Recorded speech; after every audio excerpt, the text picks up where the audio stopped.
waktu, ruangku untukmu. Nah, hari ini kita punya tamu spesial yang super keren dan inspiratif, yaitu sosok anak-anak muda yang tentunya berkarir, yang ada yang satu berkarirnya di Dubai ini adalah Khalid Abdul TV dan juga Mbak Riri yang juga berkarir di Indonesia. Dan Khalid ini adalah ini peranakan ya antara Indonesia dan Kuwait, betul? Iya, betul. Indonesia dan Kuwait, dan Khalid sekarang berkarir di Dubai. Kalau Riri adalah Di karir Jawa. Riri, peranakan mana? Peranakan Jawa. Jawa Tulen. banget. Jawa banget. Jawa Tulen. Jogja Solo. Dan dia berkarir ada di Jogja Solo. Indonesia ya. Di Indonesia. Nah, Khalid apa kabar? Baik. Khalid ini walaupun dia ada di Dubai sana, dia adalah bagian dari keluarga kita ya. Iya, kebetulan. Dari keluarga Indonesia tentunya. Dan Khalid apa kabar? Sehat? Alhamdulillah. Dia baru mendarat kayaknya tadi malam ya. Iya. Nengok kita, keluarganya di Indonesia dan keluarga ayahnya yang ada di Bogor. Betul ya? Iya. Ini Indonesia Bogor. Jadi ini orang Arabnya bukan Arab Bukan Arab Puncak, tapi Arab Bogor. Ya betul.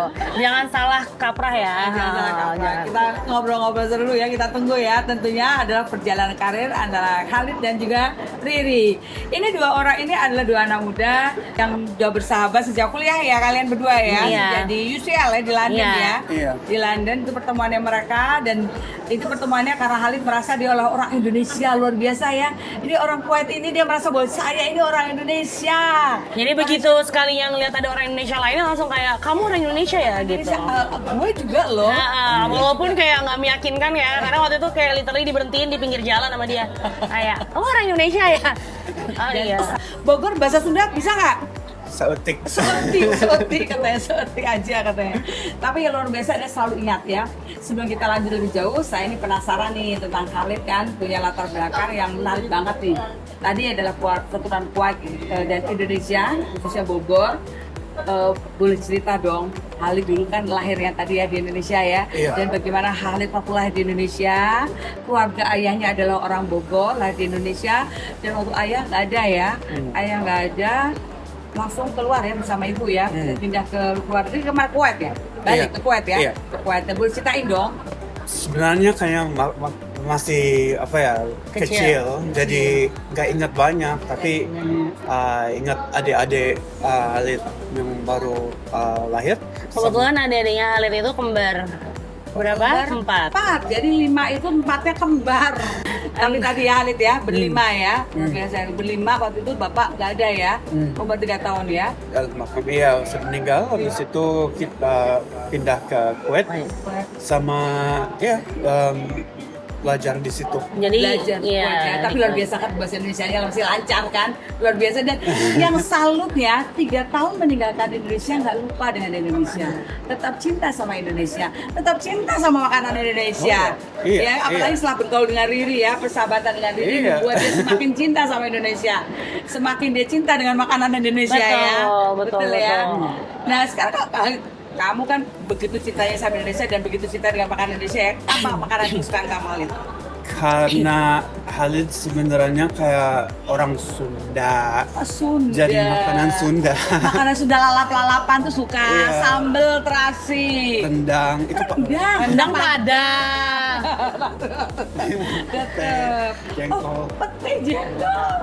Iya. Pete jengkol. Di mana-mana pun hidup selalu harus cari restoran Indonesia. Kalau nggak ada restoran Indonesia, cari di Facebook orang yang bisa masak. Luar biasa. Di Facebook orang yang bisa masak Indonesia, jadi dia pesan catering. Kalau dulu waktu sama Riri ya, waktu di London dia Iya, masak ya. kan Dia kalau masakin ya. saya masak. Saya Jadi masak. kalau di waktu di London itu kan kalau anak-anak Indonesia rata-rata pengen nyobain makanan yang di sana dong, yang baru-baru. Jadi temenku untuk makan Indonesia malah biasanya adalah Khalid. Khalid ya. Karena seru banget kalau ngajak dia makan Indonesia, karena dia Pasti selalu bisa menghabiskan. excited, dia selalu excited. Dia dengan betapa senangnya dengan makan Iya, Indonesia luar biasa. Dan iya. katanya Khalid ini dulu yang membantu di rumah ya, yang selalu memasakkan nasi goreng. Nasi goreng yang katanya ya, selalu ingat sampai sekarang. Nasi goreng juga dia senang. Tadi makan nasi goreng ayam kampung ya tadi ya. Iya. Ingat ya masakan dari mbaknya yang dulu ngurusin Iya, ya. jadi dulu tuh hal itu kalau dari ceritanya, dulu waktu kecil itu waktu di Kuwait, walaupun ibunya pindah bawa anak-anaknya ke Kuwait, mamanya tuh tetap nggak mau dia lupa sama heritage papanya. Jadi makanya orang rumahnya juga pasti biasanya tuh orang Indonesia. Terus Halid sama adik-adiknya masih sering makanya dia tetap bisa bahasa Indonesia karena ibunya tetap Mengajarkan dibawa ke bahasa KBRI. KBRI. Jadi sering dibawa tuh ke KBRI luar buat dia biasa sering banget. bergaul sama orang Indonesia Orang lainnya. Indonesia, jadi tetap dia bahasa Indonesia dia Makanya tetap iya. Terus dia dengan orang Indonesia juga masih nyatu. Tetap iya. Dan dia ya pesan ibunya ya Lid ya.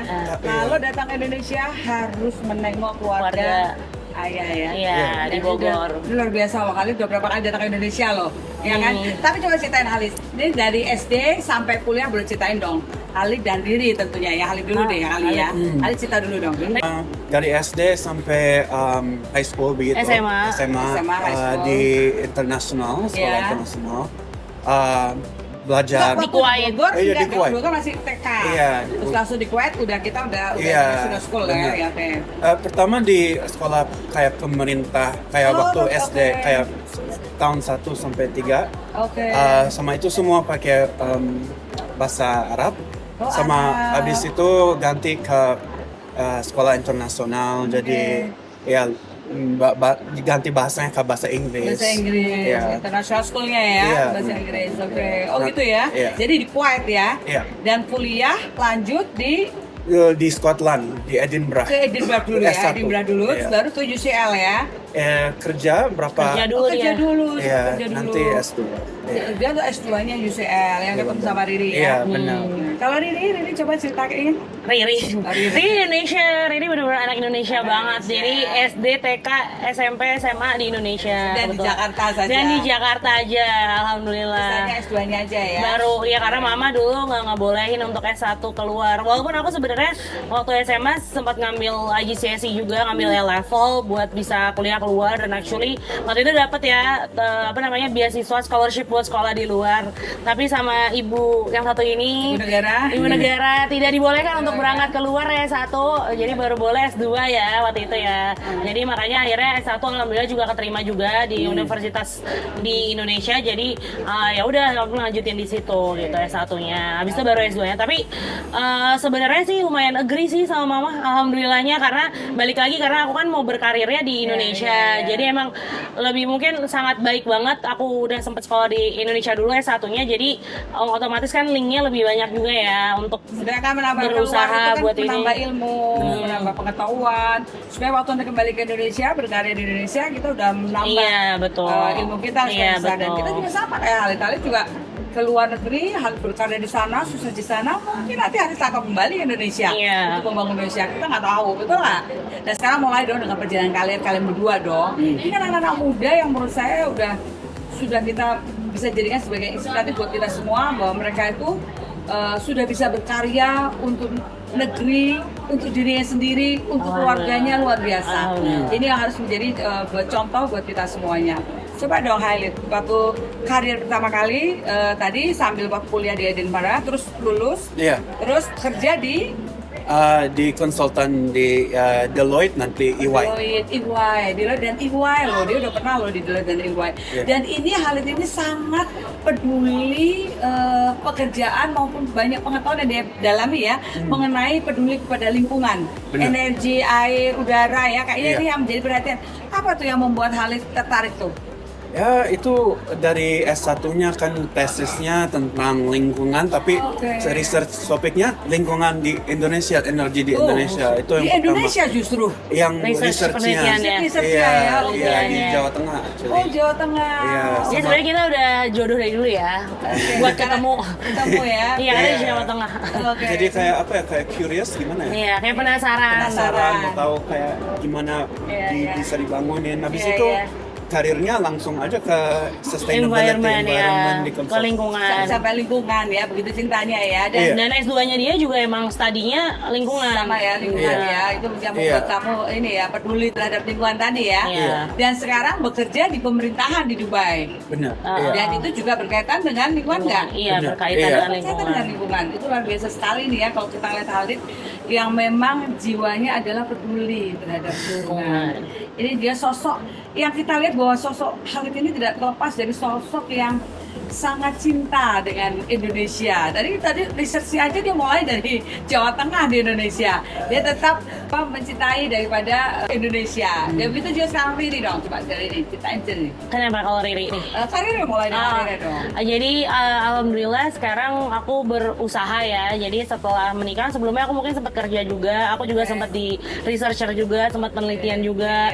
Jadi udah sempat tuh keliling-keliling ke kabupaten-kabupaten sampai ke pelosok-pelosok di kementerian, sempat juga Kementerian Pembangunan juga. Makanya juga aku waktu kemarin ngambil jurusan S2-nya tuh Urban Economic Development. Jadi emang pembangunan daerah lebih ke arah ke pembangunan kota gitu. Tertarik sama, sebenarnya kalian berdua tuh sama ya? Iya, kita emang di dunia development, pembangunan gitu. Mungkin kita concern negara kita perlu dibangun ya memang. Betul. Nah, kalau Khalid mungkin lebih banyak ke lingkungan. Nah, akhirnya aku practical worknya untuk pekerjaannya sendiri. Jadinya sekarang aku lebih banyak usaha. Jadi fokusnya waktu itu emang nyari usaha yang bisa membuat lapangan pekerjaan sebanyak-banyaknya. Jadi emang pengen nyari usaha yang banyak concentrate-nya itu ke manusia gitu. Nah, sebenarnya kamu peduli terhadap lingkungan. Tempat pekerjaan dulu dia cinta, dia menyenangi, karena itu menjadi passionnya dia. Betul. Ini kalau itu kan ini adalah suatu alur cerita hidup yang menyebabkan harus menuju sini karena keluarga emang usaha dan dengan suaminya punya usaha, tapi tadi dia kembali lagi usahanya pun adalah usaha yang meng-create lapangan kerja, kemudian kepada lingkungan, dia tuh kan pembangunan di daerah. Pembangunan di daerah karena usahanya ada di beberapa daerah ya. Betul, kamu ya. Alhamdulillah. Jadi bersama suaminya dia membangun usaha yang betul-betul untuk membangun daerah, membangun lapangan kerja baru. Iya, betul. Itu yang perlu di highlight ya. Dan Memang juga kalau kamu tahu kalau punya usaha yang juga peduli juga terhadap lingkungan, salah satu contohnya adalah kayak iya. Lingkungan juga kita maksudnya dalam artian kan sebenarnya usahaku selain ada distribusi juga kebetulan ada pendidikan juga dari keluarga suami. Jadi kalau keluarga suami memang kebetulan kalau untuk kampus dan pendidikannya itu udah benar-benar sekarang udah mulai ke green matrix. Jadi emang kita udah benar-benar memperhatikan sampai kendaraan operasional itu kita juga carinya yang elektrik, terus memang secara recycle untuk sampah-sampah kita. Jadi intinya segala program kita juga sekarang udah makin peduli sama yang namanya lingkungan. Kalau untuk usaha distribusiku yang tadi memang lebih banyak involve sama manusia, mungkin karena ini masih kebutuhan untuk manusia banyak untuk di daerah.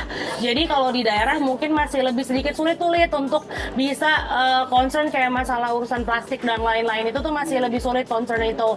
Tapi paling enggak kita kalau di depo sendiri kita masih sering banget merecycle apa yang ada di depo gitu. Ya ada mulai. Iya, betul. Kayak tadi ini kayak botol tadinya plastik sekarang jadi ini. Kalau ini sekarang salah satu prinsipal kita di mineral water juga udah mulai concern nih sama yang namanya botol plastik gitu. Jadi mereka udah mulai banyak yang beralih ke botol beling atau sekaligus botol galon yang udah gede sekalian. Jadi orang itu ngambilnya pakai gelas atau kan sekarang orang-orang udah pakai water bottle kan, udah pakai botol minum. Jadi udah nggak pakai gelas plastik lagi gitu. Jadi kalau itu sih udah mulai transisi sih. Menurutku banyak banget sekarang industri FMCG, makanan, terus health, kecantikan dan lain-lain itu semuanya udah mulai beralih dan concern banget sama lingkungan sih kebetulan. Ini luar biasa anak muda sudah bicara antar lingkungan, ini berbicara antar negara, dia akan berbicara mengenai lingkungan, saling menjual negara masing-masing luar biasa. Tapi itulah kebetulan anak muda sekarang yang sudah inovatif, kreatif dalam berkreasi, dan menurut saya itu suatu kebanggaan buat negeri kita. Walaupun ini dua orang yang berbeda, tetapi mereka punya darah Indonesia yang luar biasa. Ini pengalaman internasional dari Khalid ini udah kerja di perusahaan multinasional di beberapa negara, dari Timur Tengah sampai dengan Eropa bahkan ya. Ada nggak sih pengalaman seru, tantangan unik yang pernah dialami oleh Khalid maupun Riri ya, yang harus menyesuaikan diri dengan kondisi keadaan atau tempat kerja, atau negara, atau masyarakat? Ada tantangannya nggak? Ini kan dari Kuwait ke Eropa, terus kalau Khalid banyak sih ceritanya kalau Khalid. Cerita deh, salah satu contoh aja deh cerita tantangan yang membuat membangun Khalid bahwa tantangan itu tidak menjadi suatu hambatan. Iya. tantangan itu menjadikan suatu peluang Khalid untuk maju. Nah, Khalid menemukan kesulitan, Iya. tantangan nih, tapi justru buat Khalid itu hadapin untuk menjadikan suatu peluang. Buat contoh-contoh di sana bahwa kita tuh hambatan bukan menjadi suatu jalan buntu buat kita untuk melangkah ke depan gitu. Coba deh ceritain. Sebenarnya karena ya saya dari dua tempat nggak bisa belong ke satu tempat aja. Iya, jadi kalau Khalid di Indonesia banyak kan nggak mikir Khalid dari Indonesia atau Khalid di Kuwait negara Arab banyak kan nggak mikir Khalid orang Arab. Kayak kemarin waktu sampai ke sini di imigrasi ditanyain kamu dari mana gitu nggak tahu kan. Dari Bogor Pak, tapi orang Indonesia asli Pak, kamu lagi pegang paspor saya hijau dan dari mana. Jadi selalu kayak di mana-mana nggak kerasa kayak Belong. Iya, jadi harus naik dari itu sama challenge that, sama prove that, bahasa Inggris maaf ya. It's okay. Prove that you're better than What people expect from you. Iya benar kan, karena at the end of the day kita kan nggak control gimana how we look. Iya. Kita nggak control siapa ibu atau bapak. Iya, yang control cuman kayak pelajarannya, direction hidupnya. Jadi bahwa kalian melihat bahwa orang itu tidak harus lihat dari mana, siapa kita, asal dari mana. Kita nggak bisa milih. Nggak bisa milih. Tapi harus menunjukkan sesuatu apa yang bisa kita berikan. Itu justru kalau buat Khalid adalah apa yang bisa kita berikan pada orang lain, bahwa apa yang saya miliki ini buat dia lebih penting. Iya, makanya dia lebih ngejarnya kayak ke education, ke pendidikan. Jadi dia nggak ada masalah buat dia, nggak peduli mau orang mau ngomong apa, tapi itu tadi loh, bahwa dia yang penting adalah saya berprestasi, berkarya, dan bisa memberikan nilai tambah. Iya, betul. Buat negara maupun buat Orang sekitarnya. Kan gitu ya. Itu luar biasa sekali buat saya, itu menjadikan suatu contoh buat kita semua bahwa kita jangan peduli, tapi adalah bagaimana kita bisa memberikan nilai tambah bagi kepentingan orang banyak. Itu yang lebih penting buat Khalid. Oke? Kalau Riri? Kalau aku mungkin ya kurang lebih sih sebenarnya kalau challenge mungkin kalau aku lebih banyaknya mungkin karena aku perempuan aja kali ya. Dan selama ini kan aku selalu kebanyakan pekerjaanku tuh di bidang yang emang mostly tuh laki-laki gitu. Dari aku dulu di lembaga penelitian, habis itu aku kerja di kementerian pun itu juga mostly isinya semuanya laki-laki. Jadi challenge-nya lebih ke arah gimana caranya kita menunjukkan walaupun kita perempuan ya we have the same capability, especially dalam masalah pekerjaan ya. Tapi mungkin kan ya pasti perempuan dan laki-laki punya kapabilitas dalam bidang yang lain-lainnya. Tapi kalau untuk pekerjaan sebenarnya sih kalau menurutku selama kita memang bisa ya kita tunjukin kalau kita emang beneran bisa gitu. Dan apalagi sekarang kayak di dunia distribusi juga mostly itu semuanya cowok gitu. Even karyawanku juga mungkin sebagian besar cowok gitu. Jadi kan gak mudah mendapatkan respect ya ketika kita tuh perempuan. Dan apalagi aku juga lumayan masih muda gitu ya mah, dengan aku harus ngelit hampir 653 orang yang more than 60% adalah laki-laki gitu. Jadi memang ya kita harus bisa menunjukkan value added apa sih yang bisa kita berikan. Dan kita ketika kalau aku sekarang sebagai leader, kayak gimana juga kita bisa mendengarkan orang lain, karena orang lain akan mau mendengarkan kita ketika kita juga bisa ngertiin mereka gitu kan. Jadi ketika kita udah bisa ngerti itu dan gimana kita bisa mengkomunikasikannya, itu sih sebenarnya alhamdulillah sih selama ini selalu dipertemukan dengan orang-orang yang baik. Jadi ya alhamdulillah. Kalau kita lihat jadi memberi contoh. Ini gender nih, memberikan contoh bahwa hai perempuan di sana, bahwa kalian tetap harus bisa berkarya, bisa berkarir sama dengan laki-laki. Bahwa di tempat bekerja itu mungkin mayoritas kita berada di lingkungan laki-laki, tapi bukan berarti menjadi kekurangan kita sebagai perempuan untuk kita berkarya. Karena kita dimanapun kita berada, kita tetap bisa menunjukkan eksistensi kita, bahwa kita bisa memberikan suatu nilai tambah, ya kan? Dan itu sudah dibuktikan oleh diri, di mana dia pernah bekerja di kementerian dan sekarang bekerja di tempat usaha. Tentunya dia akan bertemu dengan laki dan buat dia tidak menjadi hambatan. Jadi untuk mengingatkan pada yang di luar sana, ayo terus berkarya. Terus kita berkarya sebagai perempuan hebat, perempuan luar biasa. Tunjukkan bahwa kalian juga bisa setara dengan laki-laki itu. Nah sekarang ini kan kita juga pengen tahu dong, ini pengen tahu nih dari Khalid maupun dari Riri ya. Kalau dari Khalid kita pengen tahu, ini pasti kan generasi muda di sana, anak muda di sana pengen tahu apa sih tipsnya bisa mendorong teman-teman anak muda Indonesia yang kayak Khalid ini walaupun dia orang Kuwait tapi kan dia orang Indonesia juga, tapi bisa berhasil sukses di luar, berkarya di luar. Nah, tips apa yang bisa diberikan buat orang lain untuk bisa berkarya di luar negeri? I think our generation kayak selalu takut buat fail. Our generation is very afraid to fail. I think failing is good because you can learn from your mistakes and grow and innovate and become a better person. And I think embracing that and being brave and courageous to fail and then get back up is important. Jadi jangan pernah takut untuk gagal. Betul. Jadi semua itu kita tuh harus meningkatkan kapabilitas kita, kemampuan kita, mengisi diri kita untuk kita bisa berlomba di luar sana. Jadi kita nomor satu adalah jangan pernah takut gagal. Karena Khalid dia berkarya di luar, dia tidak pernah takut untuk gagal. Karena kegagalan itu merupakan suatu kemenangan yang tertunda, keberhasilan yang tertunda. Betul. Dan itu adalah proses pembelajaran. Jadi kalau tadi gagal, ulangi lagi, belajar lagi, tingkatin lagi, gak usah takut. Sekarang Riri dong, apa yang tips anak-anak muda di sana untuk dia bisa sukses berkarya dan seperti Riri sampai saat ini juga alhamdulillah bisa berjalan lancar dong. Iya, betul, alhamdulillah. Mungkin satu hal, mungkin kalau tadi jangan takut gagal, kalau aku jangan pernah merasa bahwa kamu bukan di tempatmu. Karena menurutku itu in a way sebenarnya adalah gimana kita belajar untuk bersyukur. Jadi kayak kita grateful sama apa yang ada di hadapan muka kita.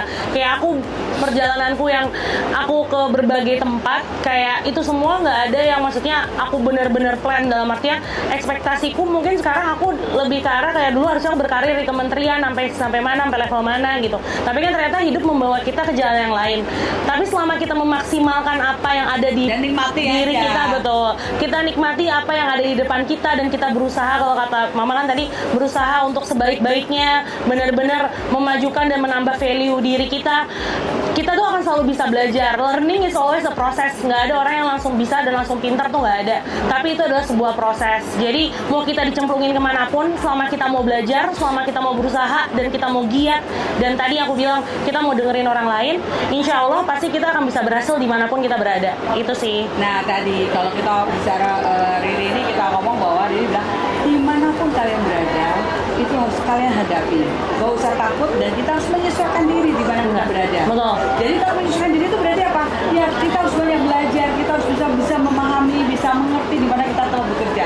Karena tadi Riri pernah di kementerian, pernah di perusahaan juga, pernah juga di usaha juga, usaha sendiri. Tapi semua itu bisa dilalui. Betul. Bagaimana kita menyesuaikan, mau belajar dan mau mendengar tadi. Itu penting sekali sih, kita yang penting adalah menyesuaikan ya. Iya, adaptasi dan bisa berkomunikasi. Dan bersyukur sih, kadang tuh anak-anak sekarang banyak banget new generation saya kayak when they are given something that they don't expect atau what not they're hoping for gitu, lihat bukan yang mereka harapkan, bukan yang mereka ekspektasikan, mereka langsung langsung kayak ini kan bukan gue yang gue mau, ini bukan yang gue harapkan gitu, kayak ya udah deh kalau kayak gitu gue seadanya aja gitu. Kayak tadi saya dulu tidak menyangka untuk di usaha saat ini. Dulu taunya di kementerian untuk proses belajar, tapi ternyata di kementerian prosesnya dia sebaru untuk belajar, tapi apa-apa dilalui, terus dia pindah lagi ke tempat lain yang memang harus mengantarkan proses itu, dan itu selalu disyukurin. Betul. Nah, ternyata tuh proses lu belajar. Benar, dan akhirnya ternyata aku juga harus berhubungan sama orang-orang yang dulu aku pernah kerja bareng gitu. Luar biasa sekali. Ini luar biasa contoh anak-anak muda yang luar biasa, yang menurut saya ini Khalid dan Riri bisa menjadi contoh buat kita semuanya. Amin. Dan anak muda di sana tetap semangat, kita nggak usah takut. Nih bahwa tadi kita kalau bisa percaya diri. Ya, percaya diri, jangan takut gagal. Dan terus meningkatkan kompetensi kapabilitas kita, kemampuan kita. Bisa berkomunikasi, beradaptasi, mau mendengar, itu semua contoh anak-anak muda. Waktu saya bangga punya anak-anak muda yang luar biasa yang sukses. Ini walaupun Khalid berkarir di luar negeri dan banyak terlibat di proyek internasional, namun Khalid gak pernah lupa asal usulnya. Sebagai bagian dari Indonesia, Khalid selalu bangga memperkenalkan budaya dan nilai-nilai Indonesia dimanapun dia berada. Iya, Dan benar. tadi researchnya pun dia tetap membawa Indonesia. Dan dari makanan Indonesia selalu dia bawa, walaupun dia di luar negeri dia cari tuh makanan mana restoran yang punya restoran Indonesia dan orang yang bisa masak. Coba luar biasa nggak tuh betapa dia cintanya dengan Indonesia. Khalid tetap cinta dengan Indonesia, nggak pernah melupakan bahasa Indonesia sebagai bagian daripada identitasnya Khalid karena bapaknya adalah orang Indonesia dari Bogor. Ini luar biasa sekali dan kita harapkan Khalid nanti ke depan akan kembali ke Indonesia untuk Amin. Indonesia emas ke depan. Amin. Jadi karena Khalid adalah merupakan bagian daripada anak bangsa di Indonesia. Wah, keren banget ya. Ini betul-betul inspiratif untuk teman-teman semuanya dan ini Khalid dan Diri membuktikan atau menjadi bukti nyata kalau kita bisa berprestasi di level internasional maupun nasional dan tidak pernah melupakan jati diri sebagai jadi contoh buat kita semua dan ini tetap diteruskan. Amin. Karena jiwa kalian jiwa Indonesianya ini cinta Indonesia, betul nggak Khalid? Cinta sama Indonesia, Khalid. Ya, insya Allah. Love banget ya. Love banget, love. Dia bela-belain kesini tiap berapa lama sekali. Ya, Khalid terima kasih sekali. Ini Khalid datang ke sini, dia datang ke Indonesia selalu ingin kembali ke Indonesia, itu nggak pernah dia lupain. Dia nggak pernah lupa dia ada 2 keluarga di sini. Keluarganya kita ini dianggap dia udah bagian keluarga karena dia sahabatan sama Riri dari dulu. Dan juga keluarga dari ayahnya udah pasti itu nggak pernah dia lupain. Yang di Bogor ya. Dan tadi apa kata kalau dia ke Indonesia nggak datang ke tempat orang tuanya yang ada di Bogor, ibunya marah. Semoga obrolan ini bisa memotivasi kita semua untuk terus belajar, berkarya, dan berkontribusi baik di dalam maupun di luar negeri. Sampai jumpa lagi di episode berikutnya di Ruang Waktu, Ruangku Ruangku untukmu.